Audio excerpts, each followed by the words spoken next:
meu querido diácono Lino, meu querido irmão, meus queridos irmãos e irmãs. Hoje nós estamos no segundo domingo da Quaresma e é tradicional no segundo domingo da Quaresma nós meditarmos o Evangelho da Transfiguração de Jesus.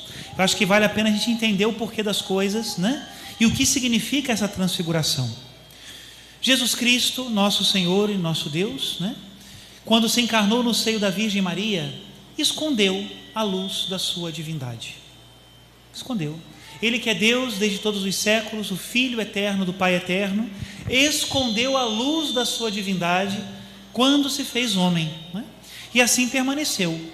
Diz o Concílio Vaticano II, né? Uma frase muito bonita: trabalhou com mãos humanas, amou com o coração humano, plenamente humano se apresentou a cada um de nós.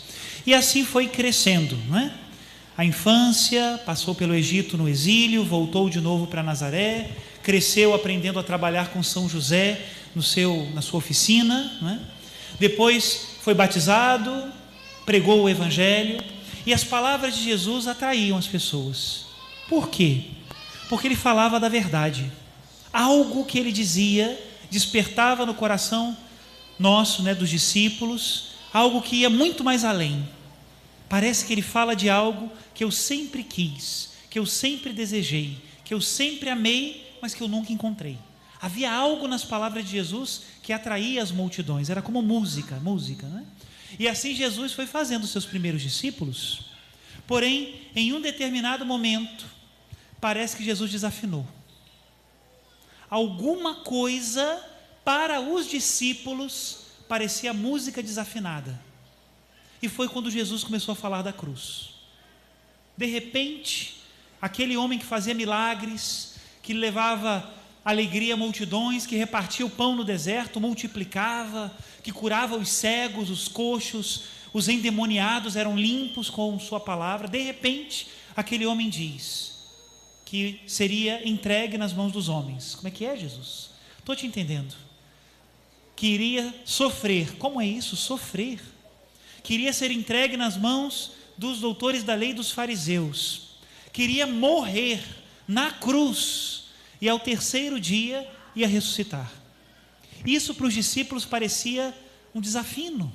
Como assim? Parece então que a gente não está entendendo nada. Que história é essa, não é? O próprio São Pedro repreendeu Jesus, dizendo que isso nunca te aconteça, Jesus. Fala essas coisas, né? E aí é nesse momento é que Jesus leva 3 apóstolos, Pedro, Tiago e João, para o alto da montanha. Pedro, porque foi sobre ele que Jesus Cristo construiu a sua igreja, não é? Tiago, porque foi o primeiro dos apóstolos a dar a vida por Cristo, a morrer martirizado. Primeiro apóstolo mártir foi São Tiago. E João, porque foi o último a morrer. João foi aquele que tentaram até matá-lo, mas não conseguiram. E ele morreu já muito idoso, né, isolado, exilado na ilha de Patmos, né? Levou esses 3 homens importantes no meio do colégio apostólico para o alto da montanha, e lá ele mostrou aquilo que ele tinha escondido a vida toda. Mostrou para eles o brilho da sua divindade. Como é que a gente vai escrever isso, né? Quando a gente chama um artista, ele consegue, né, colocar nas pinceladas coisas que a gente às vezes tem dificuldade de expressar com palavras, né? Talvez um poeta pudesse dizer como Jesus se apresentou. O evangelista disse que ele brilhava como o sol e as suas roupas ficaram mais brancas do que a luz. É um modo poético, mas alguma experiência da divindade de Jesus aqueles 3 homens tiveram, e foi algo maravilhoso. E Jesus fez isso para quê? Para que aqueles homens entendessem que depois da cruz viria a ressurreição. Seria uma loucura abraçar a cruz se não viesse depois a glória de Deus. Seria uma loucura querer seguir a um homem crucificado se esse homem depois não ressuscitasse. E foi isso que ele ensinou aos discípulos. E essa espiritualidade do Tabor é uma espiritualidade que nos coloca de novo na missão. Muito interessante. Semana passada nós falamos de 3 tentações, se lembram? Que Jesus Cristo passou, né? A tentação do materialismo, transforma essas pedras em pão. é daquele que acredita que a matéria resolve tudo? Bastava todo mundo ter muito dinheiro e os problemas do mundo se acabariam? Eu acho que seria o contrário. Se todo mundo tivesse muito dinheiro, era dar um cacete na mão de cada um e o mundo acabava. Uma coisa assim terrível, porque aí sempre quem quer mais do que o outro, aquele negócio todo, você me roubou, você me pegou. Bom, materialismo não resolve. Segunda tentação é da espiritualidade falsa, né? Eu vou me atirar daqui e Deus vai me segurar. Não, isso é uma espiritualidade falsa, né? Que os anjos te segurarão. Espiritualidade feita de triunfalismo, não é a espiritualidade verdadeira. E a terceira tentação é aquela dos fins que justificam os meios, né? Quem não gostaria que Jesus governasse todas as nações da terra? Eu gostaria, seria ótimo. Mas se no meio do caminho ele tivesse que se ajoelhar diante de Satanás para adorá-lo, aí já não vale a pena. É a tentação dos fins que justificam os meios. Não, a finalidade é boa. Então no meio do caminho eu posso arrebentar com tudo. Não, está errado. Se é cristão, a finalidade é boa, a intenção inicial é boa e o caminho que eu sigo também é bom. Não dá para dizer que para que o bem aconteça eu tenho que matar tantas pessoas. Está errado. Não é assim. O bem nos acompanha no início, no meio e no fim de todas as nossas ações. Essa era a terceira tentação. E hoje temos mais uma tentação. Qual é a tentação de hoje? É a tentação das 3 tendas. Não é uma coisa muito comum na vida de todo mundo, mas de vez em quando acontece, né? Parece que de vez em quando a gente está assim no Tabor, não é? Ai, padre, graças a Deus estou vivendo um período de paz. Eu fico até com medo de falar, padre, que quando a gente fala parece que tudo estraga, né? Mas parece, padre, olha, não é que eu não tenha problema, mas está tudo indo bem, minha família está bem, obrigado, meu trabalho está bem, obrigado, as pessoas que eu amo estão bem, obrigado, minha fé está bem, obrigado, estou bem, obrigado, né? Chega o momento dessa hora. E a tentação desse momento é nós construirmos 3 tendas. Em que sentido? Já não quero mais saber de problema. Não olho para o meu irmão que está necessitado de ajuda. Entro na indiferença. Não é? Não vejo a missão da igreja que precisa seguir falando, pregando, reconciliando, amando, resgatando. Parece que essas coisas não existem. E isso é uma tentação.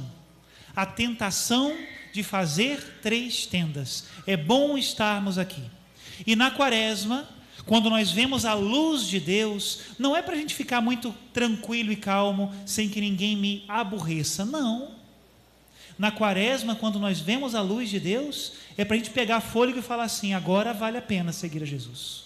Porque eu entendi o que vem depois. Eu entendi que a glória de Deus virá e que a recompensa será muito maior do que os trabalhos que agora essa vida me reserva. Esse é o sentido da quaresma, meus irmãos. É aí.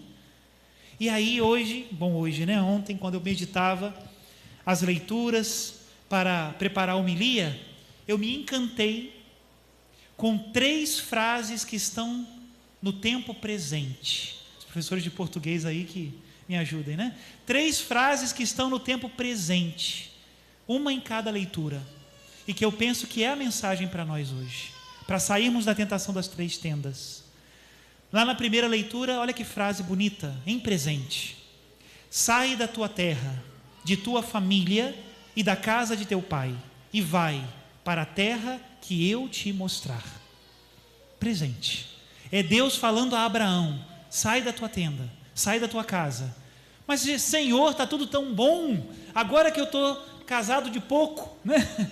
Sara é ótima, por que eu tenho que sair da minha tenda? Meus rebanhos, meus servos. Abraão era um homem que tinha tudo, e de repente Deus diz: deixa tudo, ou melhor, leva tudo contigo e vai para a terra em que eu te indicar, né?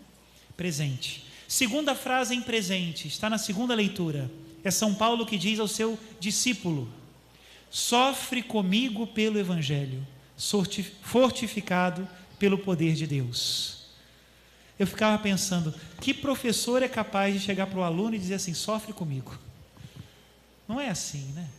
Eu acho que isso é um selo de autenticidade, porque quando a gente está armando para alguém, né, a gente não quer que o outro saiba que o negócio vai ser difícil, a gente engana, né? Fala, não, fica tranquilo, né? É só um passeio. fique em paz. De vez em quando o padre faz isso com festa de padroeiro, né? Fala, não, tranquilo, vai ser tudo em paz, né? E depois... Mas Jesus não, São Paulo também não. Sofre comigo pelo Evangelho. Quem pode dizer uma coisa dessas?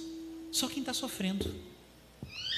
Só pode dizer isso aquele que provou do sofrimento, mas ao mesmo tempo provou da glória, e vale a pena. O que São Paulo está dizendo é assim: olha para mim, sofre comigo, não é semigo, é comigo, sofre comigo pelo Evangelho. É tão interessante isso, né?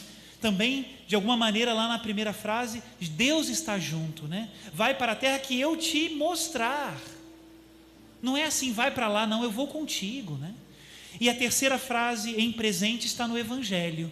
Jesus é quem diz: levantai-vos e não tenhais medo. Essa é para cortar a tentação da tenda de uma vez por todas. Levantai-vos e não tenhais medo. Meus irmãos, nós precisamos cultivar uma verdadeira espiritualidade do tempo presente. Para do passado, para de futuro, a nossa espiritualidade é a espiritualidade do tempo presente. Precisa ser assim. Quem o cristão deve amar? Quem está na frente, quem está aqui agora, quem está do meu lado. É assim. Com a graça de Deus, eu vou ter olhos como os olhos de Nossa Senhora, não é? E nós vamos olhar para onde falta vinho. Eu vou aonde o meu irmão mais necessita de mim, aqui, ali, lá, aqui na família, lá onde que seja. Mas eu preciso amar quem está aqui na minha frente. Não adianta nada amar as crianças de Madre Teresa de Calcutá se eu não cuido de quem está na minha casa. Não adianta nada pregar bonito aqui na frente e maltratar o meu esposo, a minha esposa. Não adianta nada. Eu preciso viver uma espiritualidade que seja do hoje, do agora. Nós padres rezamos o primeiro salmo do dia, geralmente é o 94, que diz: hoje, se ouvires a voz de Deus, não fecheis os vossos corações. A espiritualidade do tempo presente é hoje. E nós vendemos barato hoje. Primeiro, por causa do passado. Quando é que nós vendemos barato o presente pelo passado? Quando nós ficamos nos vícios, nos maus costumes, naquilo que a gente já desistiu de lutar, nos projetos abandonados. Se a gente para aí, meus irmãos, a gente faz uma tenda e não tem vida. Eu preciso dizer hoje eu abandono esse vício, hoje eu mudo de vida, hoje eu mudo esse hábito, hoje eu vou ser outra pessoa, diferente, hoje. Se a gente ficar no passado, nunca vai acontecer o hoje. Você vai ser uma pessoa com cara de ontem, triste, muito triste. Também a gente pode rifar barato e vender barato o nosso presente, olhando para um futuro que a gente não sabe se vai acontecer. Quantos bons projetos que morrem na gaveta, não é assim? Eu esqueço do hoje pensando num projeto. Não, quando eu for rico, né? Quando eu for melhor, quando aquelas pessoas mudarem. Está errado.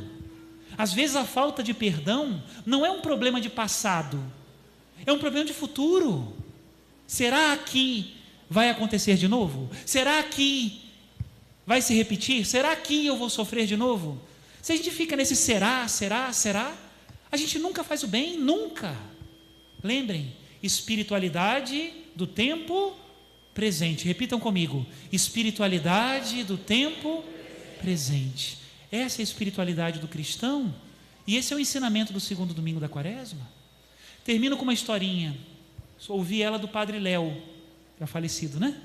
Padre Léo, não sei se vocês sabem, todos pelo menos, foi um grande sacerdote, já falecido, faleceu com câncer há alguns anos, e ele fundou uma comunidade terapêutica chamada Comunidade Betânia, que cuida de muitas coisas, entre elas, de pessoas que têm problemas de vícios, não é?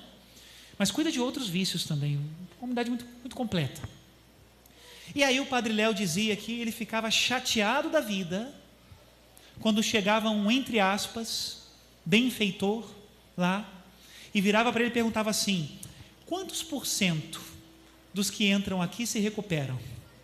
ele ficava pé da vida. Ele disse na pregação, não sei se é verdade, acho que é, porque ele disse, né? Falava, nós nunca registramos, nem quem se recupera, nem quem não se recupera. Não tem esse tipo de registro em Betânia. Em Betânia nós vivemos o hoje.